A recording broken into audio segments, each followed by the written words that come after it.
ఇరుపక్షాల పోటాపోటీ వాదనలు, రన్నింగ్ కామెంటరీతో గందరగోళం, వాయిదాల మీద వాయిదాలు. ఇది ఏపీ శాసన మండలి జరుగుతున్న తీరు.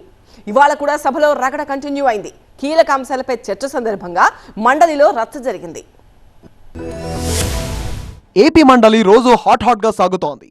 ఒక్కో అంశంపై అధికార ప్రతిపక్షాల మధ్య ఫైట్ ఓ రేంజ్ లో సాగుతోంది. బడ్జెట్ పై చర్చ సందర్భంగా ఇవాళ కూడా ఇదే పరిస్థితి. మెడికల్ కాలేజీలపై చర్చ సందర్భంగా మండలిలో పెద్ద యుద్ధమే నడిచింది. తమ హయాంలో నిర్మించిన కాలేజీలను ప్రైవేటు పరం చేస్తున్నారని వైసీపీ వ్యాఖ్యానించింది. కాలేజీల నిర్మాణం, సీట్ల కేటాయింపుపై ప్రభుత్వ విధానం చెప్పాలని వైసీపీ లేవనెత్తింది. దీంతో మంత్రి సత్యకుమార్ తీవ్ర ఆగ్రహం వ్యక్తం చేశారు. గత ప్రభుత్వం ప్రచారమే తప్ప కాలేజీలు కట్టింది లేదన్నారు. ఈ సందర్భంగా ఇరుపక్షాల మధ్య వాగ్వాదం జరిగింది. ఆ సమయంలోనే సభ నుంచి వైసీపీ వాకౌట్ చేసింది.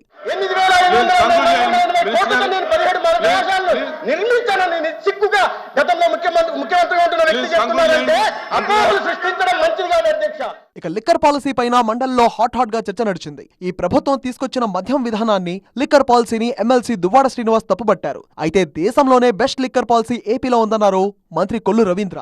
షాప్లు ఏదైనా జరిగినాయని పేపర్లో అట్లా వచ్చినా కూడా చాలా మేము సీరియస్ ఉన్నాం.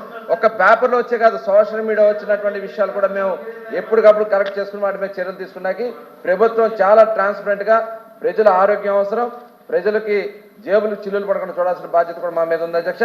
ఆ రకంగా మేము పనిచేస్తామని కూడా తెలియజేస్తాం. ఉచిత గ్యాస్ సిలిండర్ పథకం పైన మండలిలో చర్చ జరిగింది.